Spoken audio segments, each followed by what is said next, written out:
ワールドミュージックとかジャズ系のショーケースをやってらっしゃったり、いろんな、韓国からいろんな音楽を海外に発信されている方です。So, first speaker, Mr. Jung Lee, is running Soul Music Week and also Jazz Festival. He does world music and jazz music, and he's introducing various genre music from South Korea to the world. で彼が、代表を務めるグローバルミュージックマーケットネットワークっていうのは、世界でいろんな音楽見本市こういったカンファレンスがあるんですけれども、それのネットワークの組織となっています。And he is the president of Global Music Market Network, and then this one is to organize and support artists and then support the connection to be built for a showcase and a conference all over the world. 本当は今日もう一人インドからカウシク・ルタさんという方来る予定だったんですけども、ちょっと来れなくなってしまったんですが、彼が代表を務めるもう一つミュージックコネクトアジアという組織があります。And today we were inviting another person, Mr. Kausik from India. He couldn't make it, but there's another organization called Music Connection Asia. で、リーさんはこの理事も務めていらっしゃるので、そのことについても少し触れていただこうと思っています。で、英語のプレゼンになりますので、同時通訳の機会も受付の方に準備してますので、必要な方はお伝えください。And this presentation, first presentation, will be given in English, and then for you Japanese speakers, there is simultaneous interpretation devices at that front. じゃあ、リーさん、よろしくお願いします。We shall start now. Video first.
Today I want to talk about GlobeNet and Music Connect Asia, not on my showcase festival and Seoul Music Week and my Busan Jazz Festival and Gwangju Basking World Cup.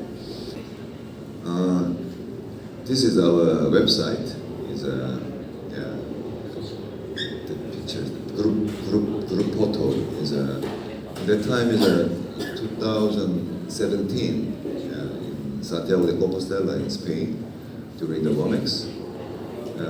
This group photo is the first group photo, the GlobeNet. Maybe some of them you know, or maybe some of them you don't know. And this picture is, I saw very, 우리 장난이 안 하지 장난. Yeah, he came here, but the Sound of City in the Chinese Music Expo now is stopped. At that time he was joined. Another members are still existent. That's why we organize the GlobeNet. GlobeNet meaning is a global music market or music expo in our world. maybe everybody you know about South by Southwest and Midem. And in Asia, there's a most oldest music market is a music matters in Singapore, like this. This jazz music field is a jazz ahead in Bremen in Germany. It's like an event is worldwide music fair or expo or music market. But our member, their event is some of them their music market is they just cover their country or their region, like this Porto Musical in Recife, Brazil. They just cover Brazil is a huge countries. They just covered Pernambuco and northeast the Brazil, including the Salvador. Yeah, it's very strongly music area in Brazil. But for example, the Visa for Music, they covered African music market, including all Arabic countries. We call that just a Muslim country, and also covered the African music. One of the biggest music market in our world. And Circular Colombia is also, Colombia is located in South America, but they covered whole, not only Colombian artists, but also whole Latin American, South American artists like this. We need the cooperation each other, and also we need to exchange information and artists. And then final destination or final goal is not only just exchange the artists, but also collaboration with each other. I will let you know, I will show you some of the case between the member of the global. Very small country, sometimes we call it the heart of the Europe. And I'm representing Kalarza Ostrava, which is the biggest festival in the country with 50,000 people in 4 days. But of course, when I tell this to my father, he doesn't understand. How you know what is a good band?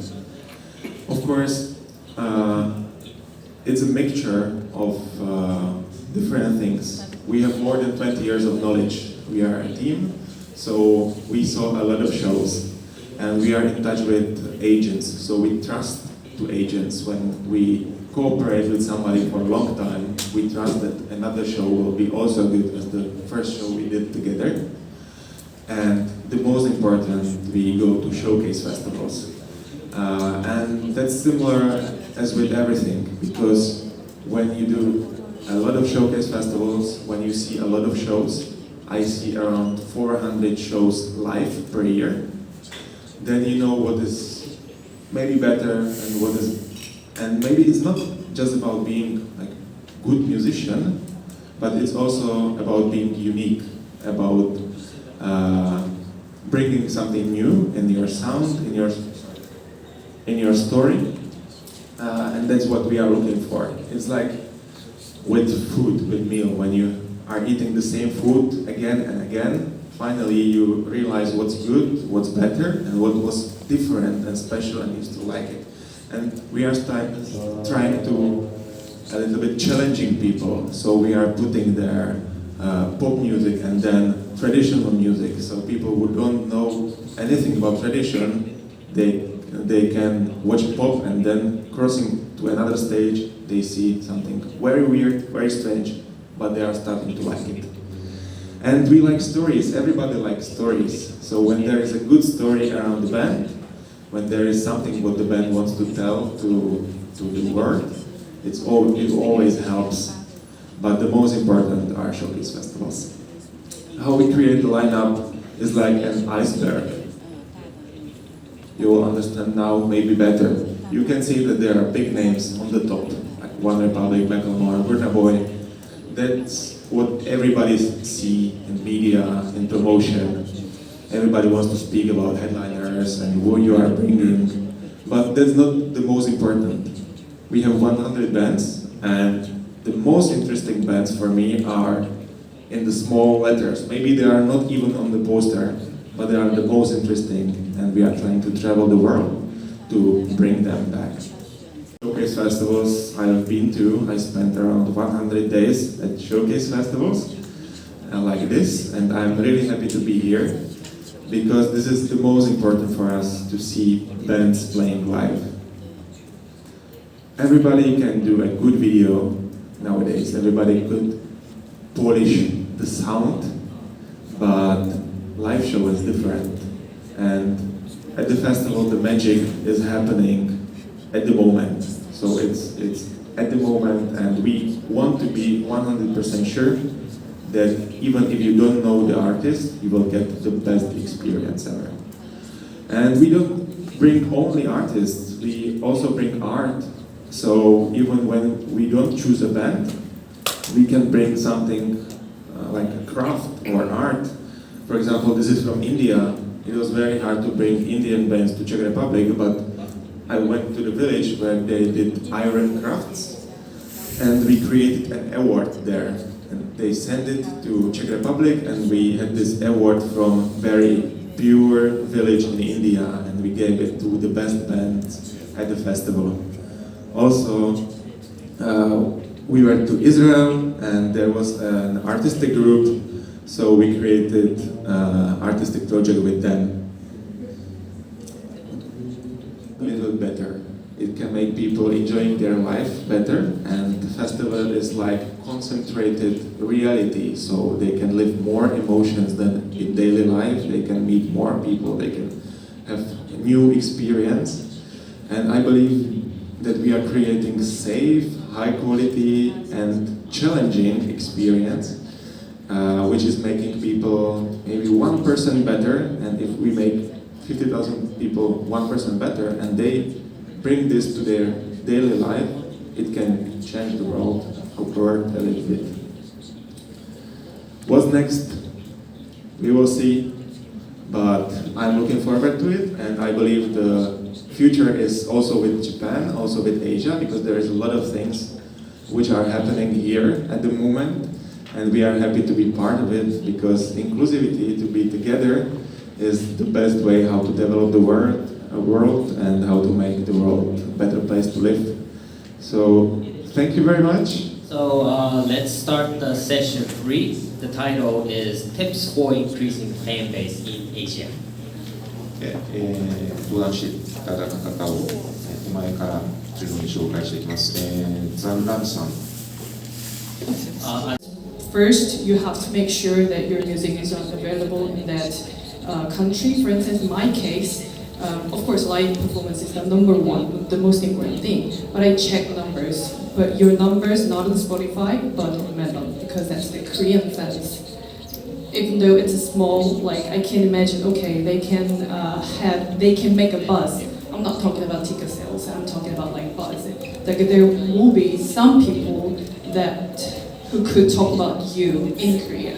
So that's the most important thing. So I check numbers in Melon, and also I search your names on the search engine, Korean search engine called Naver, N-A-V-E-R, which is like Google in Korea.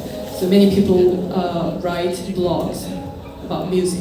So if your name is circulating in those type of blog, I could believe like, okay, you have some sort of, you have some people who can spread your names in Korean scene. And then you can come to Korea to play music, whatever, like festivals and the gigs and stuff. And then that's not done. The saddest thing for me is that a band who played in our festival and the next year they sort of break up or they just like pause, they just like stuck in their career for a few years. I'm looking for emerging artists. If they are not big, I want a musician who makes me proud of in a few years, let's say. So I want to see the artists who want to grow. So after playing in Korea, they go back to their country. Again, they have to put more effort on digital marketing in Korean territory so that they can come back as a bigger artist in a few years. I just also want to add a little bit to the question and go back to John. In terms of about, do you consider at all, or if you do, what kind, in terms of like media coverage, what type of media mileage that the artists that are applying or want to work with you, do you consider that at all? Or if yes, well, what kind of coverage are you looking at? Depends. If we're talking about emerging artists that wants to play the festival, I don't really care much if they have a following already in the Philippines, because we want to do the work for them. Like for example, when we book artists that are emerging, like for example, Bombing Tiger coming to our festival last year, we made an effort to make sure to help them with PR, securing interviews with certain publications. Again, with the hopes of them working with us again in the future. Yeah. So it's more of like we're basically investing in. Yeah, it's the other way around. It's a double. So 3 stages. The first one being, what are we doing beforehand? We want to talk to the local audience on digital, whether we're doing media, whatever it is. I just lost my train of thought. Can you come back to me a second? Because there was a step 2 and a step 3. Okay. The second part of it was you want to make sure that you have a local partner if you can, whether that's a promoter, a label, an artist you might be performing with, someone you might be doing a collaboration with, who can help introduce your music to their audience. Each of us look online first, because there are so many materials online already. The live video and the numbers and all kinds of tools. So artists should really focus on the marketing part. Your music is great, your music is done, but it's not finished work. You need to let people know. And this is your job. This is you and your manager, your label's work. And that's number 1. And second, I think your home base is very important, because the Japanese artists are pretty lucky, or Chinese artists are pretty lucky, because you are in a very big, vast market, but you can make a pretty good living by doing this. So, and but having a home base fan will really help you to go other places. You get more experience how to perform, and you know the behavior of your audience. Of course, in Asia, every country is a bit different, but this will help you to have a very good base. Yeah. おはようございます。おはようございますと言いますね。こんにちは、ジンです。デッサン・ザ・ワールドっていう名前のレーベルをタイで運営しています。で、僕自身は国籍は日本人なんですけれども、でホームタウンも日本なんですけれども、タイに在住している日本人になります。結構そのタイの音楽と日本の音楽をこう行き来させるみたいなことをずっとここ10年15年ぐらいやってまして、数えてみたら200以上のプロジェクトが関わっている感じです。結構そのタイのバンドが日本に来たり、日本のバンドがタイに行ったり、プロモーションしたりみたいなところの裏側には大体いるような人です。なのでタイのラジオにブッキングしたり、インタビューブッキングしたりっていうプロモーションもやりますし、イベントを組んだり、ツアーを組んだり、あとコラボ曲のコラボ先を探したりみたいなプロダクションの部分も関わっています。で、今回は実はですね、今日のマーケットをどうつなぐか2024年版っていうのが、実は去年もこのテーマで僕が喋らせてもらっていて、ちょっと同じことを喋るのもあれだなと思って、今年は具体的にどういうふうにすれば一歩踏み出せるかっていう話をできればなと思っています。よろしくお願いします。ありがとうございます。ナミです。イングリッシュネームイズナミ。Nice to meet you. 私はですね、ナミっていう名前で活動してからやってるんですが、普段はもうほぼ旅してます。だから沖縄に限らずアジアに行ったり、日本のいろんなとこ旅しながら音楽レーベル、そして DJ、プロデュースワークという形で、マルチで活動しています。で、一番分かりやすいアジアとの縁でいうと、2017年に、AMPM、アンパムというプロジェクトが立ち上げまして、それが、Spotify で1億再生、今累計でいってますが、そちらがちょっとバイラルヒットしたっていうのをラッキーだったんですけど、そのラッキーをもとに、インドネシアのジャカルタの Spotify on the Stage に出演したりっていう活動がきっかけで、アジアをまた今は巡りながら、ジンさんもそうですけど、去年はシンガポール、マレーシア、台湾と回りながら、福岡、沖縄の上なんですけど、福岡の方にアジアの、マレーシアのジーアビー、そして台湾からビューズ、シンガポールのヤオというアーティストを福岡市に招いて1週間コライティングキャンプセッションをして、その後大きいフェスティバルのステージに、立ってコライト曲を披露すると。で今リリース曲は今年の春からリリースしていくんですけど、今年も、またコライトキャンプセッションからのリリース、そしてフェスティバルでのステージにアジアのアーティストと一緒に立つということをまた継続してやっていこうという、コロナが明けたんでね、やっていきますので、ぜひ素敵なアジアのアーティストと巡り合いながらですね、いい曲作って出していくということをね、アジアに限らず世界にアルバムがもう一回ちょっとヒットするような、奇跡を起こしたいなと思って毎日旅してますので、よろしくお願いします。こういった形の本格的なインターナショナルのショーケースになったのは去年からです。こういう形でいろんな方が沖縄に集まっていただいて、ここからまたいろんな関係性が広がっていけばいいなと思ってますので、ぜひよろしくお願いします。じゃあ、またここにしていろいろ話を進めていただけたらと思うんですけど、津田さんとかから言っちゃっていいですか。はい。そのフェスティバルをずっとご覧になってるんですけども、その両方その国内海外にご覧になっていて、どうなんですかね、その日本のアーティスト海外にあんまり行かないんですよね。逆にそのアジアのアーティストとかって本当にどんどん海外に出ていくようなそういう意識がすごい高いと思ってるんですけれども。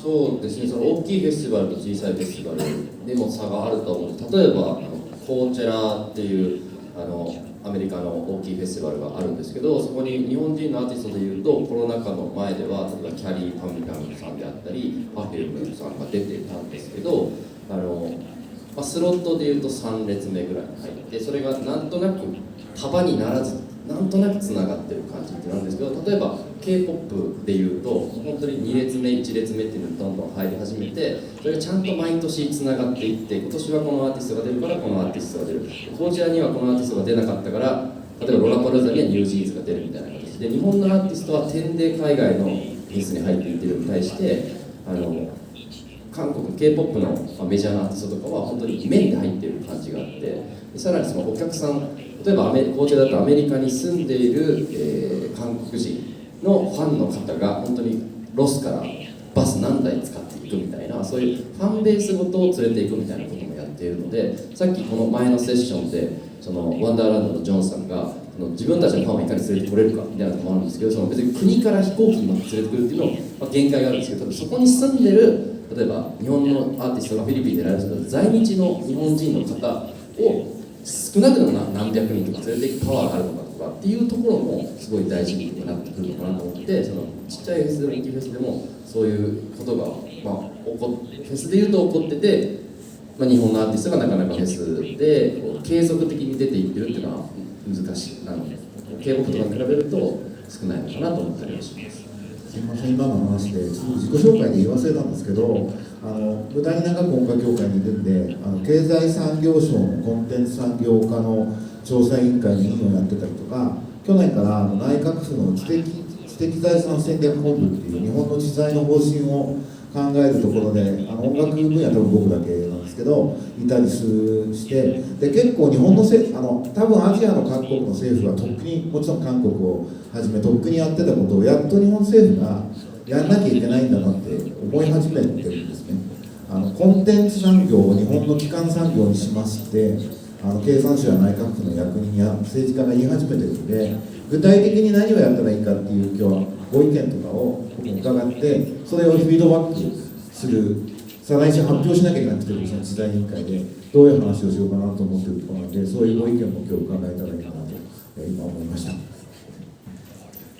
ジンさんがやっぱり非常に危機感を持っている、その日本人アーティストがそういう海外に出ていく場がどんどんなくなってしまうみたいなことをよくおっしゃったかと思うんですけど、そのあたりいかがですか。そうですね、その日本のアーティストが、僕の場合はタイなんですけど、アジアで日本のアーティストの存在感みたいなのっていうのはどんどん薄れていってるなと思っていて、でそれをもう7、8年前ぐらいからずっと感じていて、かつ音楽業界の人にはそういう話をしてきていたんですね。でもう7、8年そういう話をずっとしてるので、逆に今ちょっと僕そこを通り越えて諦めの境地に入ってる感じです。多分言ってももう響かないんだろうなっていうのが今の僕の感じていることで、それは音楽業界って主語をでかくしちゃうと、なんですかね、せっかく仲良くしてもらってる人たちにも攻撃してる感じになっちゃうんでなんですけど、特にやっぱメジャー系ですかねのアーティストで、結構日本でもすごい人気のあるようなアーティストってやっぱ海外でも名前は広まるんですよ。でそういう人たちってしょうがないんですけど、日本でとりあえず人稼ぎして日本で稼げなくなったら外に出ようかななんだと思うんですよね。でもその頃には海外では違うブームになってるんですよ。なのでちょっと具体名は言えないんですけど、気を律してタイに来ちゃって、なんか全然人入んなかったなみたいなアーティストっていうのはたくさん見てきています。そうですね、なのでそういう意味では動きが遅いっていうのはずっと感じていることでは